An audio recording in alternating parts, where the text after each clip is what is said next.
Oi, gente, tudo bem? Sejam bem-vindos ao Estatisticast.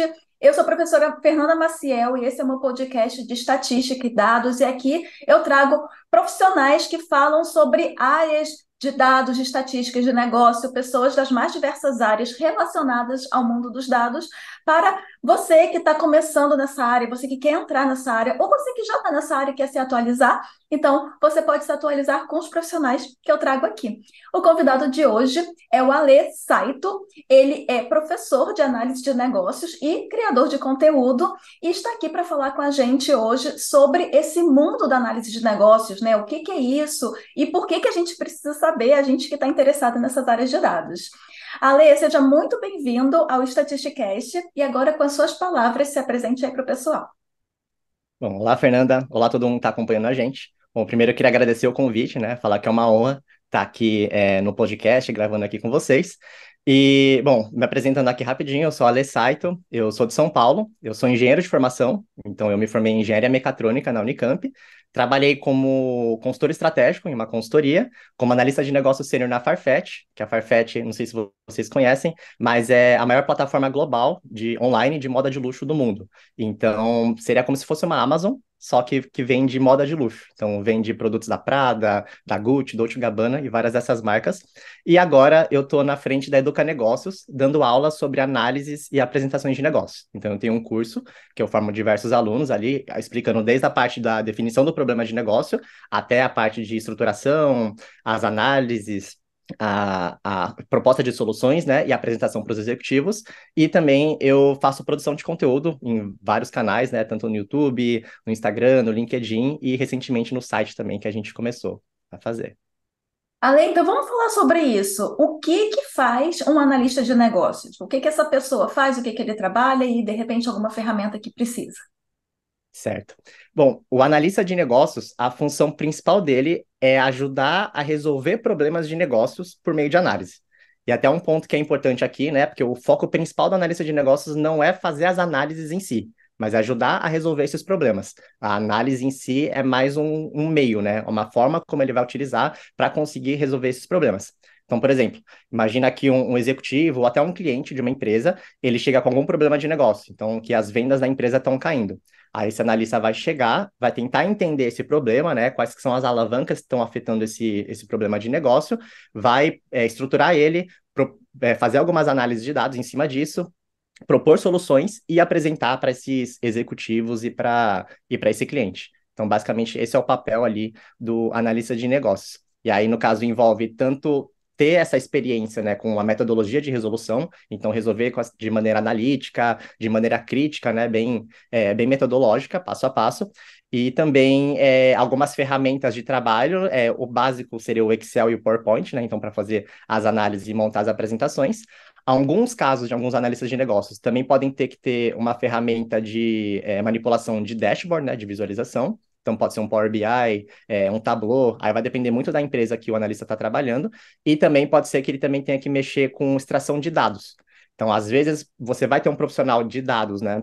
Um analista de dados, um analista de BI, que vai fazer a extração de dados para o analista de negócios resolver o problema, mas, em alguns casos, o analista de negócio ele vai ter que fazer esse papel todo, né? Desde a da ponte, de pegar, coletar os dados na fonte de dados. Aí vai ter que saber aprender a mexer no SQL, né, para poder fazer a extração, até fazer as análises e entregar para os executivos. Então depende muito de empresa para empresa, pode variar o papel dele.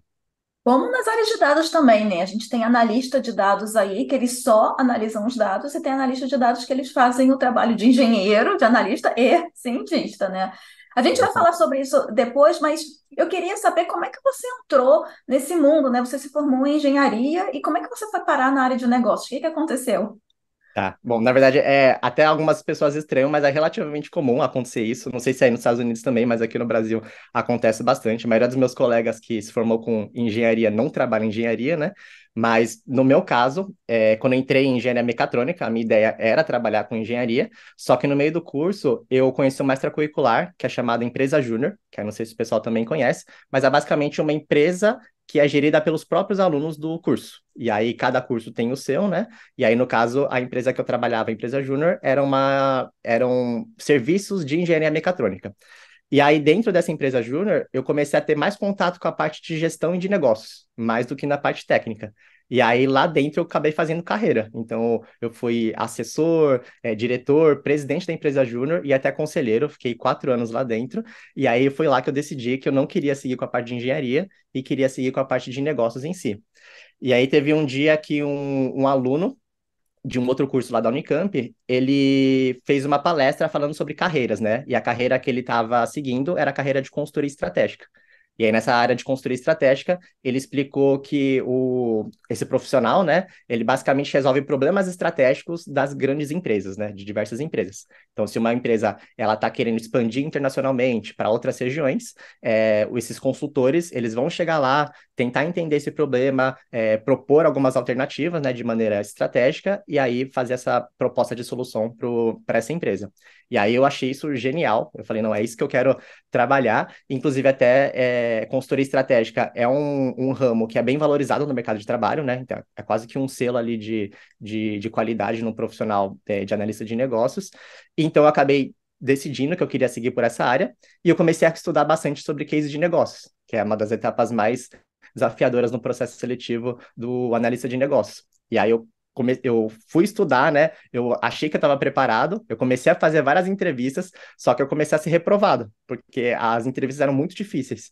E eu comecei a me preparar mais um pouco, aí eu, de fato, consegui passar numa consultoria, e aí lá dentro que eu comecei a crescer, realmente aprender sobre análise de negócios, né? Então, eu comecei a fazer vários projetos diferentes, na área de educação, de tecnologia, na área de saúde, editorial.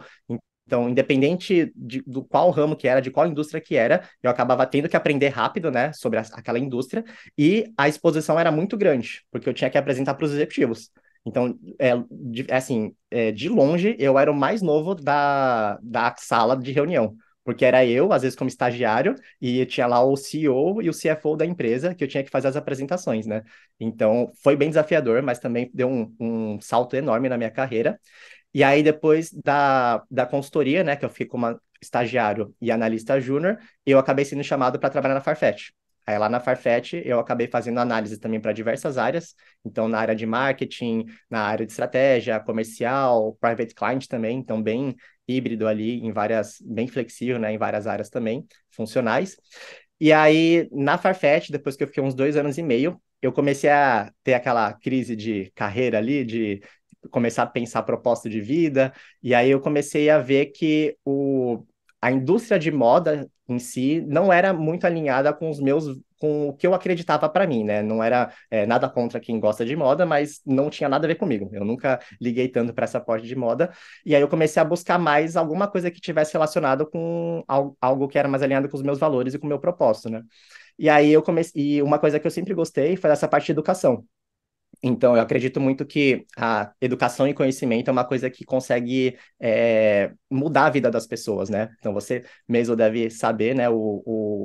Só de você ver como que um aluno ele muda com os conhecimentos que você traz para ele, né? É uma transformação muito grande, né? E é bem impactante na vida das pessoas. Então, eu pensei, pô, eu quero trabalhar nessa área, né? O que eu sei ensinar é análise de negócios, que é o que eu trabalhei nas empresas. E aí foi lá que eu abri a Educa Negócios para poder dar essas aulas, né, de análise e apresentação de negócios, e também comecei a produzir conteúdos na internet, né.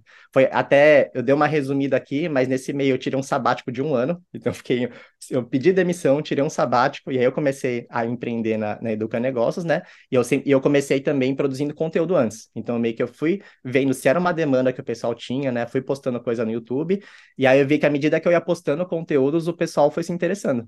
E eu falei, pô, então tem uma necessidade que as pessoas têm, né? E eu vi que muita gente tinha dificuldade, principalmente quem não veio de consultoria, né, para ter esse embasamento mais estruturado na hora de resolver os problemas. E aí eu comecei esse projeto, já estou na terceira turma ali do curso e tá indo super bem, né? Então é isso. Não, isso é ótimo, é realmente uma habilidade que a gente tem que ter, que pelo menos eu não fui treinada, né? Eu acho que a maioria das pessoas não são treinadas. Eu também quero perguntar sobre isso, porque, por exemplo, eu ensino estatística, estatística é uma ferramenta, mas quando você quer trabalhar numa área de negócios, claro, tem pessoas que usam estatística para áreas de biologia, por exemplo, né? Não necessariamente a pessoa está ali no meio. empresarial. Mas quando você vai para essa área, você tem que ter uma certa habilidade de comunicação, de falar com as pessoas, de resolver um tipo de problema, que eu, pelo menos na faculdade de estatística, não fui treinada. Então, estou falando só da questão da faculdade, né? Então, realmente tem todo esse negócio, né? Esse foi um dos motivos que eu quis te convidar aqui, porque eu acho que o nosso material é bem complementar, sabe, Ale? Mas a primeira coisa, eu quero fazer uma outra pergunta, mas antes eu queria falar, porque você falou que veio da engenharia, você acha que para uma pessoa que quer trabalhar com uma análise de negócios, ela precisa ter uma faculdade em exatas, um conhecimento, ou isso também é uma habilidade que se aprende? Como é que funciona para um analista de negócios? O engenheiro em si, ele vai ter um pouco mais de facilidade, porque ele, na própria faculdade de engenharia, né, a gente está acostumado a resolver problemas de maneira metódica, só que o que muda é o tema. Então, ao invés de resolver problemas de negócio, a gente vai resolver problemas de mecânica dos fluidos e problemas de elétrica. Agora, só que isso não é uma coisa que é necessária para você ser um analista de negócios.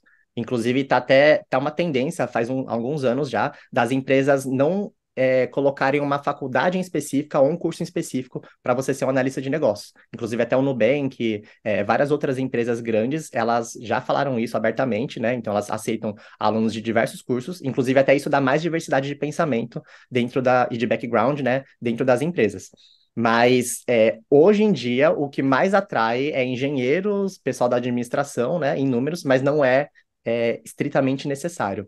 E essa habilidade, essa metodologia, né, de resolução, ela é super aprendível, né? Tem até uma pesquisa que saiu que ela fala que, por exemplo, a inteligência da pessoa é só 20% do fator que faz com que ela resolva problemas bem. O restante de tudo isso, a maior parte, é a parte da metodologia.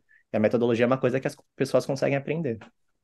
Tudo que dá para aprender, né? Então, né, realmente, qualquer pessoa pode fazer. Agora, outra coisa que eu queria que você falasse, dado a sua experiência, tal, o que você falou sobre a sua carreira, é em relação aos cases. Então, você mencionou, né, que você fez entrevista e cases são difíceis e você, né, mesmo você tendo estudado, a princípio você teve dificuldade. Então, eu queria que você explicasse primeiro para um leigo, pessoa que nunca ouviu falar, o que é um case, qual é o papel, né, qual é o ponto que você faz um case numa entrevista e, bem superficialmente, claro, de repente dá algumas dicas de como resolver, né, um exemplo de um case. Uhum. Tá, bom, pensando aqui pelo lado da empresa, né? A empresa ela vai querer contratar um profissional para resolver os problemas de negócio dela. E aí, como que ela consegue testar se esse profissional ele é adequado ou não? Então, o que que ela faz? Ela resume isso numa simulação. Então, o case nada mais é do que uma simulação de um problema de negócio. Então, ela pode montar um probleminha, até inclusive pode ser da própria empresa. Então, uma empresa de alimentos e ela deseja saber por que que o faturamento dela está caindo. Ela vai dar algumas informações, pode até dar uma tabela de dados para a pessoa conseguir fazer as análises, e aí a pessoa ela vai ter que resolver esse problema e apresentar depois. Aí tem várias maneiras que esse case pode aparecer. Então pode ser tanto numa entrevista, então na hora eu saber qual que é o case, e aí numa entrevista, como se fosse essa daqui mesmo, a pessoa ela vai falando ali o problema e você vai tendo que responder, né? E aí, normalmente é uma entrevista de uns 30 minutos, mais ou menos.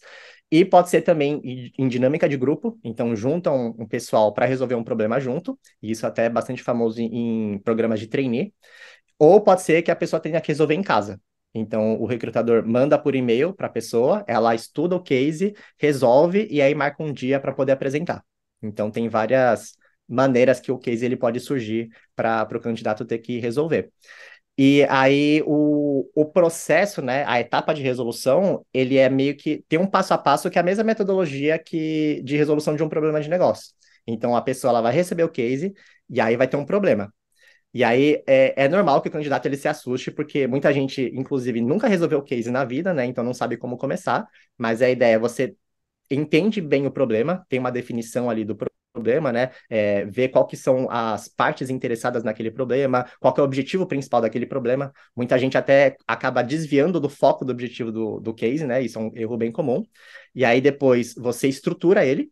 Então, ao invés de começar a chutando solução, né? Muita gente começa a chutar várias soluções. Ah, é um problema de vendas, então eu acho que é isso. Ou eu acho que é por conta da economia, né? Começa a chutar várias soluções, só que tem uma maneira mais estruturada que você pode organizar suas informações para que você esteja, ao mesmo tempo, falando os fatores importantes daquele problema e sem esquecer de nenhum. Então, até eu uso bastante a metodologia da árvore de soluções, que é uma maneira de você... É como se fosse um mapa, né? Ele vai te... você consegue abrir ali todas as possibilidades que você tem naquele problema e você consegue se guiar em qual que é a parte principal que você tem que analisar. Então, você abre essa estrutura, depois você analisa cada uma dessas partes da estrutura, né? E aí, com os dados que eles vão dando no case, e aí você monta as soluções em cima disso, e aí, por último, você tem que montar a apresentação. E aí, também uma parte que o pessoal às vezes peca é colocar uma apresentação muito bagunçada, ou com vários gráficos ali, sem uma história, né? Então, tem que ter uma história ali, e normalmente é uma coisa mais sucinta. Então, com, às vezes, uns títulos de ação em cima dos slides, os gráficos enxutos, né? Só com a informação necessária, e até destacado aquela mensagem principal. E às vezes até pode ser uma apresentação de 5, 10 slides no máximo, que a pessoa vai ter que apresentar na resolução de case. Então, tem todo um passo a passo, né, para poder resolver. Inclusive, em relação ao case, né, como a gente estava discutindo em off, falando aqui para os nossos ouvintes, o Ale tem um vídeo no canal dele resolvendo um case que eu mesma aprendi muito quando eu vi, e eu fiquei, gente, esse vídeo é genial. Então, eu já vou deixar linkado aqui embaixo para vocês darem uma olhadinha. Quando acabar o episódio, você dá uma olhadinha lá para vocês verem um exemplo de como resolver, como é um negócio muito legal. E outro comentário que eu queria fazer sobre as apresentações também é uma coisa que geralmente as pessoas não aprendem assim, né? Como fazer uma apresentação. E eu mesmo, a gente, na minha área, né? Eu como professora, eu acabo vendo muitas apresentações em conferências que eu vou. Eu acho que o pessoal da área acadêmica não se atualiza muito nisso, e às vezes a gente vê pessoas que escrevem tudo num slide.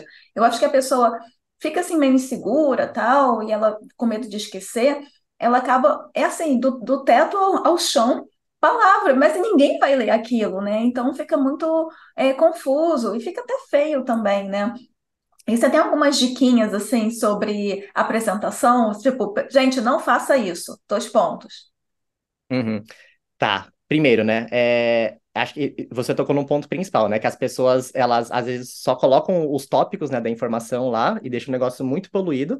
E muito também por não saber, né? Mas também um pouco de negligenciar a parte da apresentação. Então, até vejo muitos analistas de negócios que eles dão um foco muito grande na parte da análise, na proposta de solução, e aí quando chega para apresentar para os executivos, para o cliente, acaba fazendo meio de qualquer jeito. Só que eu até costumo falar para os meus alunos, né, que a apresentação ela é como se fosse a ponta de um iceberg.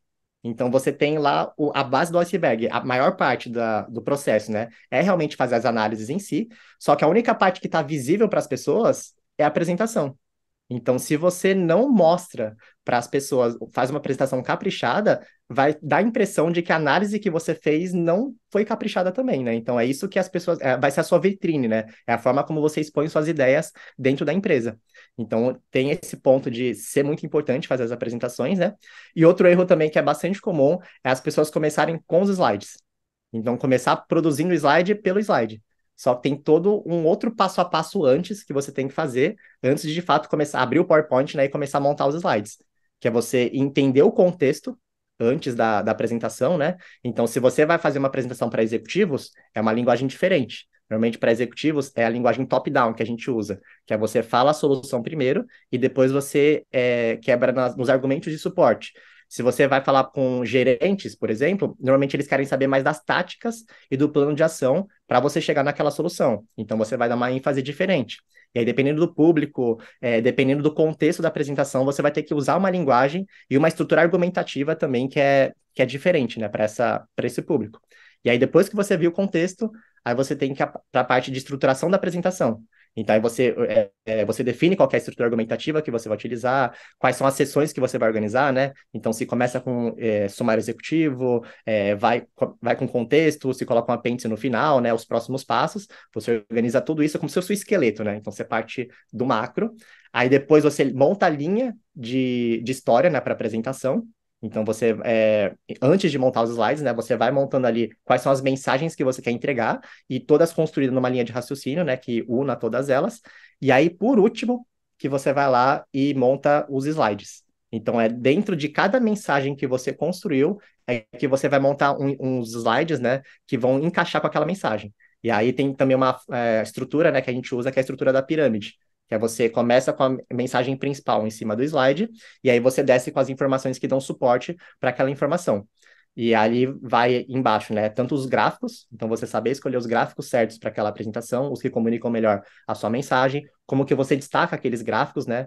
Colocando para você comunicar o que você quer, e também a parte de textos, que é você não encher com um monte de textos, com um monte de bullet points, né?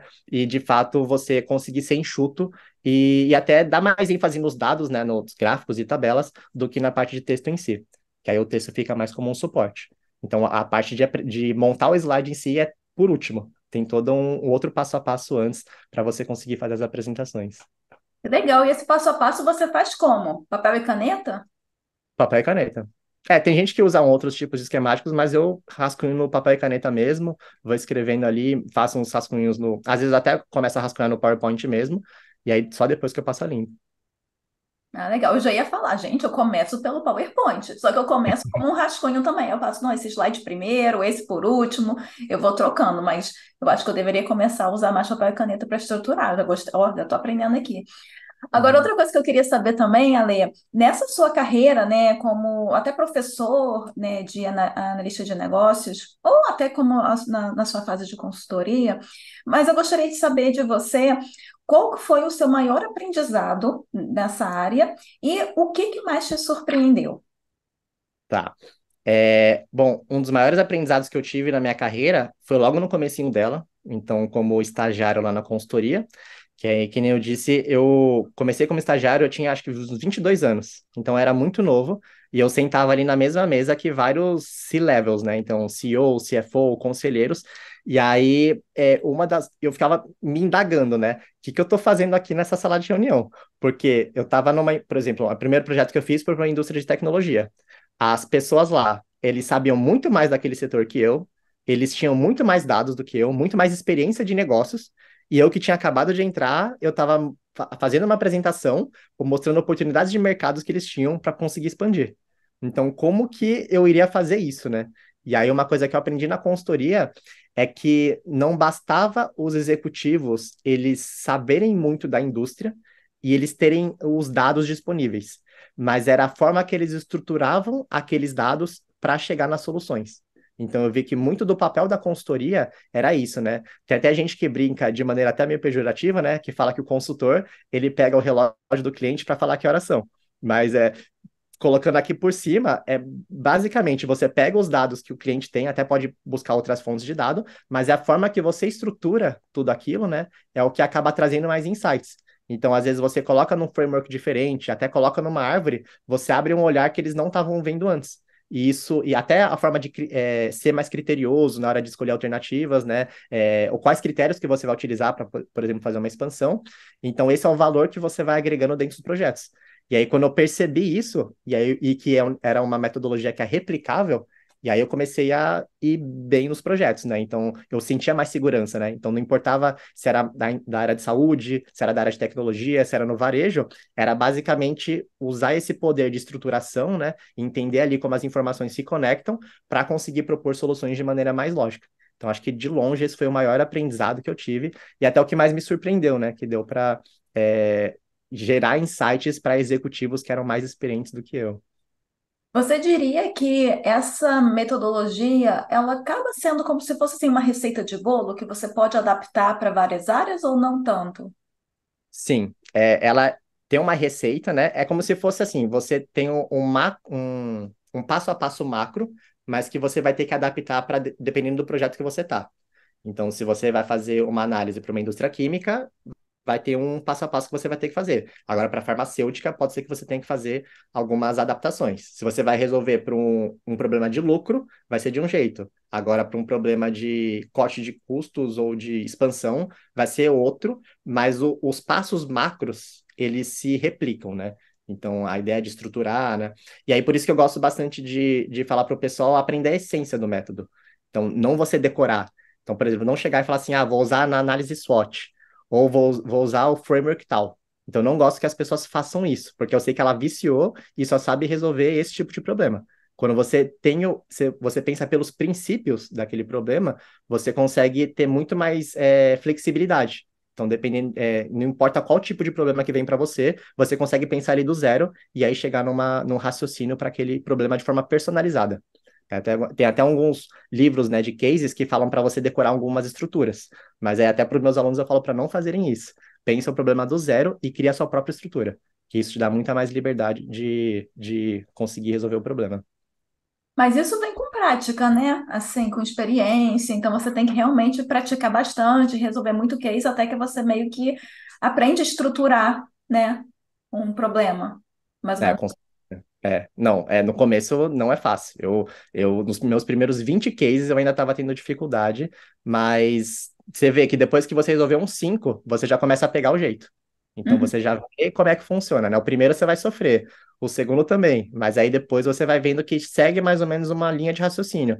E aí você vai montando também a sua forma de pensar, né? Não é, cada um vai pensar de uma maneira diferente, né? Mas aí você vai criando a sua identidade, né? A sua forma de estruturar, e aí você vai conseguindo ganhar mais prática. Tudo na vida, né? Você tem que ter bastante prática e case não é diferente. Eu sempre falo isso aí pro pessoal que está aprendendo estatística. Tipo, eu tenho muita dificuldade, mas estudou quanto tempo? Tem que praticar, né? Quanto mais você pratica, mais você sabe. Agora, uma Uhum. curiosidade que eu tenho, né? Você mencionou que você, tão novinho, sentou ali e apresentava para CEOs e você ficava muito inseguro. Você via, já troquei de assunto, mas você via algum certo de preconceito, de repente, é, deles, né, por você ser muito novinho, ou não, já que você tinha alguma coisa para ensinar ou para mostrar que eles não sabiam? Uhum. Olha, acho que eles nunca chegaram a transparecer muito isso, né? Mas se eu tivesse no lugar deles, eu ficaria um pouco receoso. Mas assim, teve até, inclusive foi engraçado, né? Que a primeira apresentação que eu fiz, que eu tava super nervoso, a primeira vez que eu tava falando com o cliente, e aí depois os executivos, eles vieram me cumprimentar.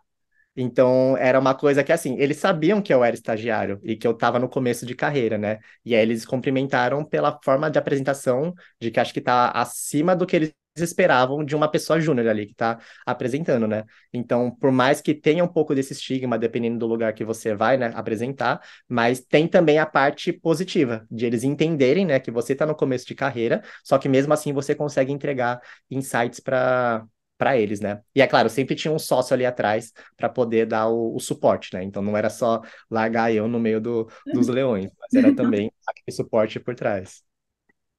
E de repente isso até é uma certa, não seria uma vantagem, né? Mas assim, você com uma cara de novinho, você tendo conhecimento, fazendo uma apresentação boa, o pessoal de repente já te vê, aí não confia muito, mas aí quando você abre lá o seu PowerPoint, né? Aí você mostra o resultado, né? Então, por isso Uhum, que é sempre bom a gente estar sempre preparado e realmente saber o que está fazendo, ou pelo menos tentar, né? uhum.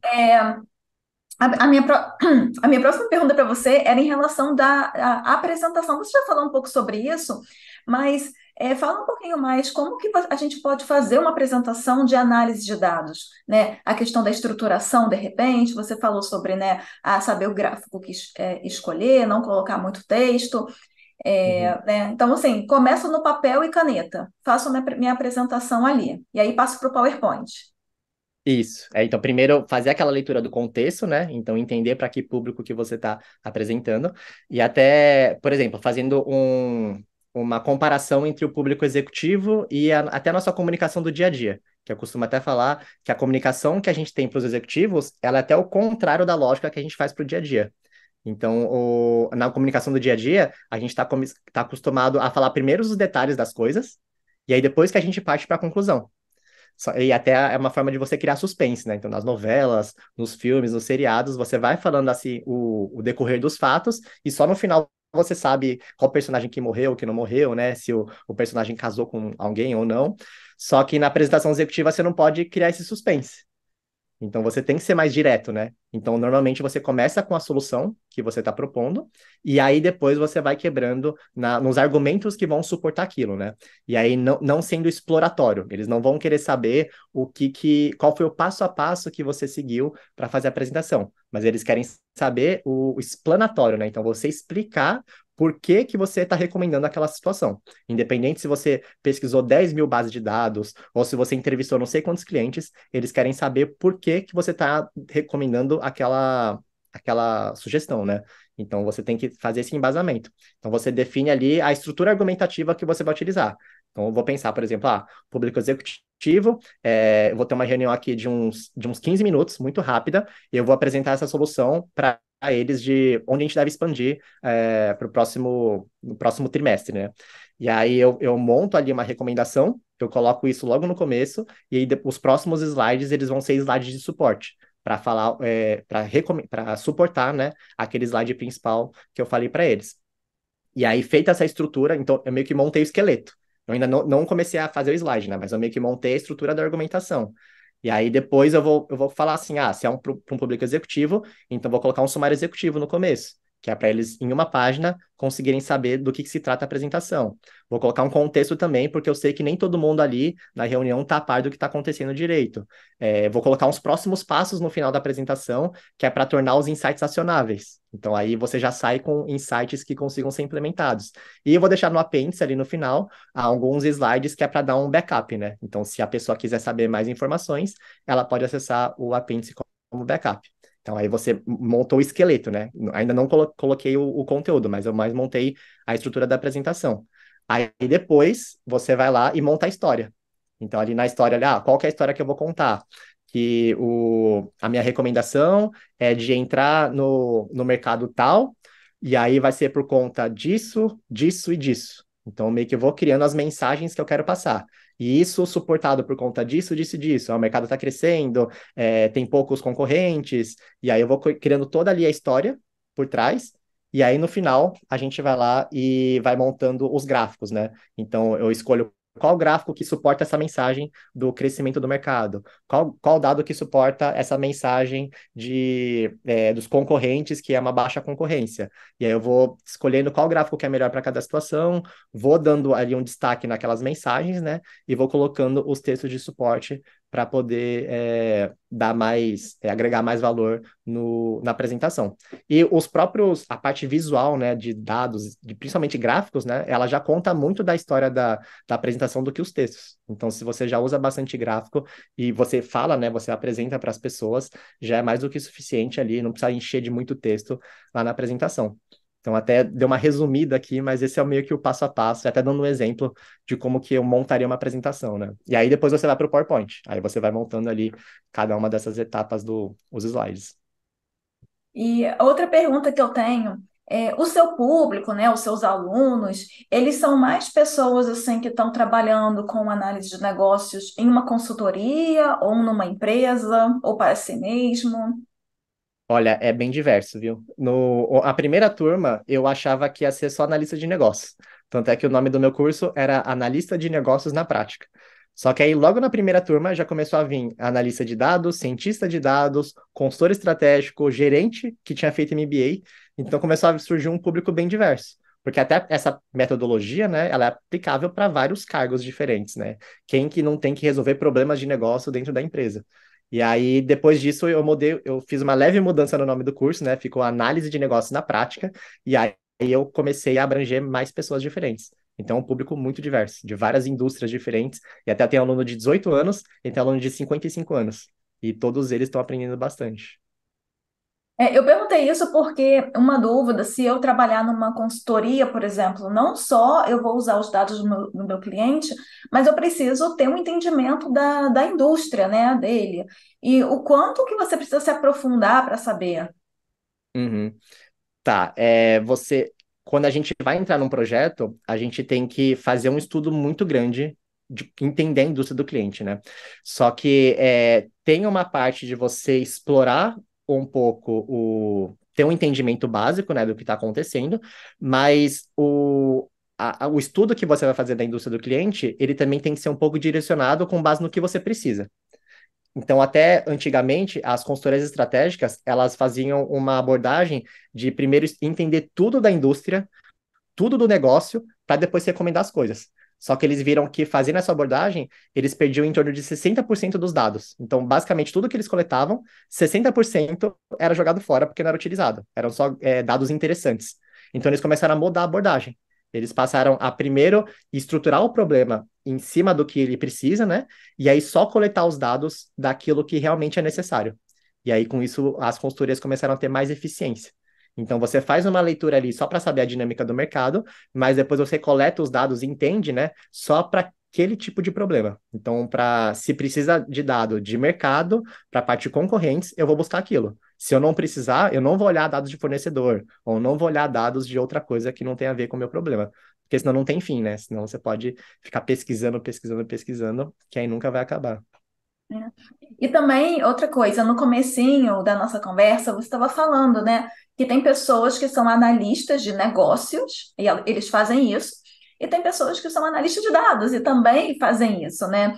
Então, para uma pessoa que está querendo entrar ou está procurando uma vaga nessa área de dados, como, como descobrir se essa parte de análise de negócios está incluída na sua função?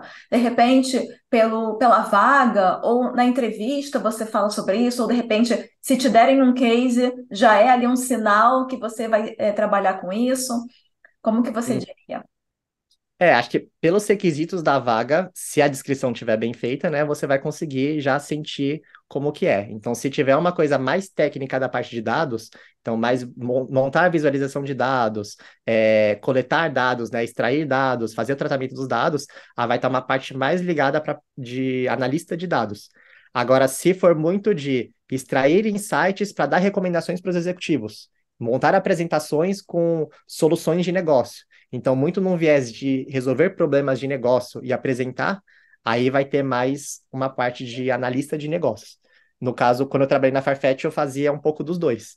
Então, eu tinha a parte de coletar os dados, montar as análises, né, e apresentar para os executivos. Então, eu sabia que ia ter que. E aí, o que eu tive que me preparar foi o contrário, né? Eu era analista de negócios, aí eu tive que aprender SQL. Então, eu fui o que normalmente o pessoal faz ao contrário, né? De analista de dados para negócios, eu fui de negócios para um pouco de dados, né? Para conseguir ajudar nas minhas análises. E a verdade é que a gente precisa saber os dois, né? Sim. Hoje em dia, né, Excel, SQL são ferramentas usadas aí por praticamente todas as empresas. E mesmo que você não vá apresentar para um CEO, você seria muito interessante se você, ao analisar os seus dados, você meio que conseguisse gerar um insight, né? Do que somente, ah, tá, esse é o gráfico que você pediu. Tá? Você nem sabe ali para que serve esse gráfico, né? Então, Uhum. realmente, entender de análise de negócio é muito importante. Sim, eu até tenho uma aluna que ela trabalha com análise de dados e ela comentou, né? Que aí depois que ela aprendeu a metodologia, antes ela montava os dashboards, só que ela meio que falavam para ela o que ela tinha que fazer, e aí ela montava várias visualizações de dados. E aí depois que ela aprendeu a metodologia, ela começou a questionar. Então ela começou a ver, mas será que eu preciso montar essa visualização? Será que essa outra não responde melhor o problema, né? E focar mais no problema de negócio que ela precisava resolver. E não simplesmente sair fazendo dezenas de visualizações com trocentos filtros diferentes, né? Que eu vejo que às vezes o pessoal até quer encher de filtro, colocar um monte de coisa ali, sendo que não é necessário. O pessoal, às vezes você colocar no Excel e você montar ali um gráfico rapidinho, circular um número, é mais do que suficiente. É engraçado, né? Porque, inclusive, eu falo isso para os meus alunos, eu ensino aqui Business Intelligence. Eu falo, gente, a função do dashboard não é ser uma obra de arte, a não ser que você queira imprimir e colocar na parede. Mas a Uhum. função é você ter informação relevante ali, porque às vezes a pessoa quer enfeitar, né? O que você falou, quer colocar o filtro, aí você quer fazer um negócio muito bonito ali, não, mas eu quero usar, né? Por exemplo, tem um gráfico na estatística, né, que é nos dados, né, gráfico de bolhas, né, o bubble chart, é um gráfico horroroso, ele complica mais do que ajuda, mas as pessoas querem colocar só porque ele é diferente. Eu fico, Uhum. né, não.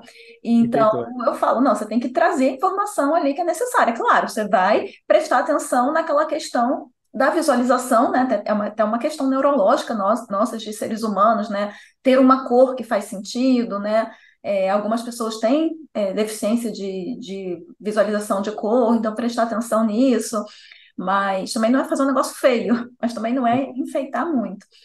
Ale, Uhum. com tudo isso que você falou, agora eu queria que você desse algumas sugestões para os nossos ouvintes, né? Um livro que você gosta muito e também uma pessoa ou um canal que fale sobre isso, que te inspirou e assim também podem inspirar o pessoal aqui. Uhum.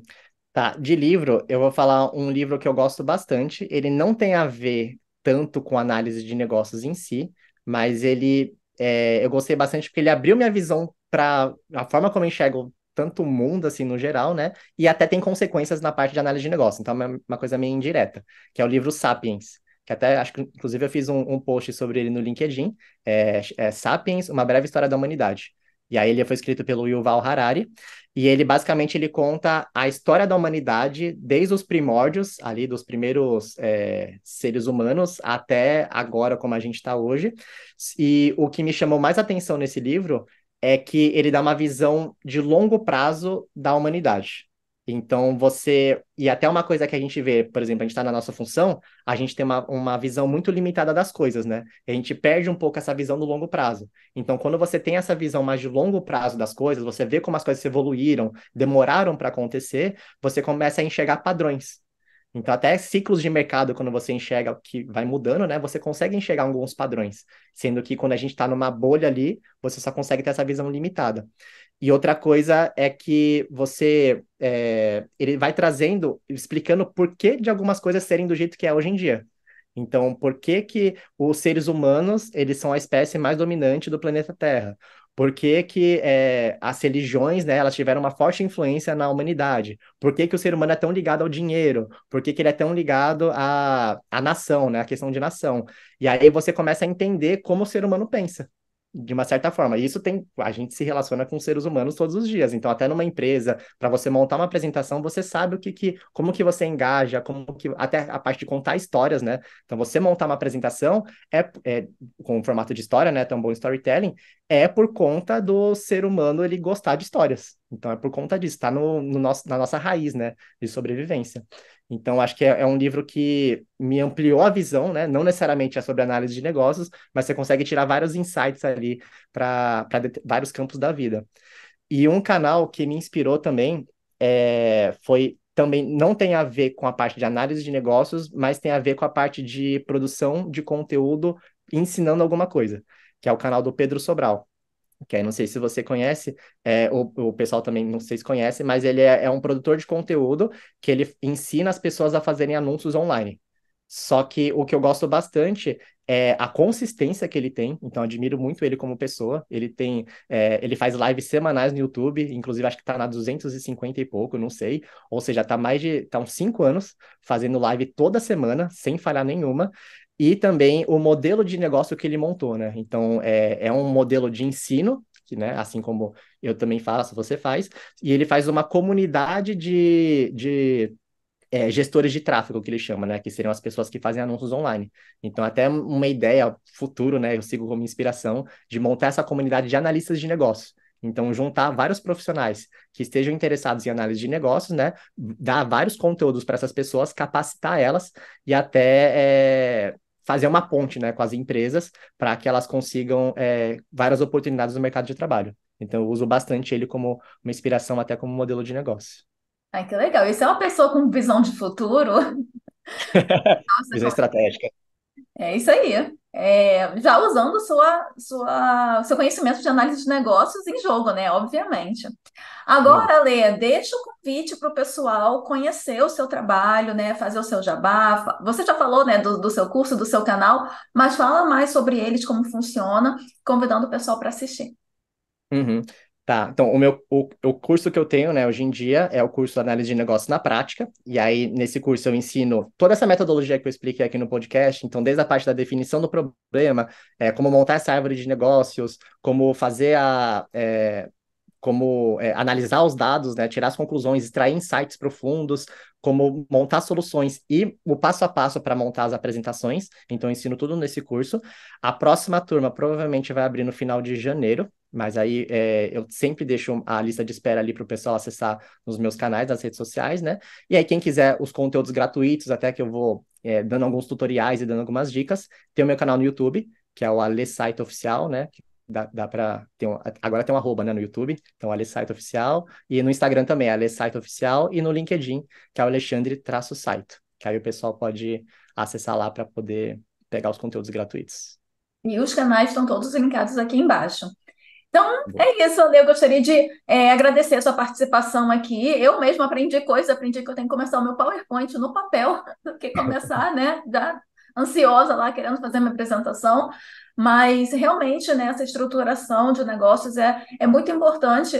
Que eu acho que na nossa vida também as coisas têm que ser meio estruturadas, né? Mas quando a gente fala de área de negócios, de empresa, né, você não pode, de repente, chutar um negócio, uma resposta, se existe uma ordem, existe uma receitinha, como a gente falou aqui, só que a gente tem que aprender, né? É uma coisa que a gente não aprende. Então, Uhum. eu queria agradecer, né, o conhecimento que você passou aqui para gente. E é isso. Muito obrigada pela sua participação. Eu que agradeço, foi um enorme prazer aqui. Tchauzinho, pessoal. Até a próxima.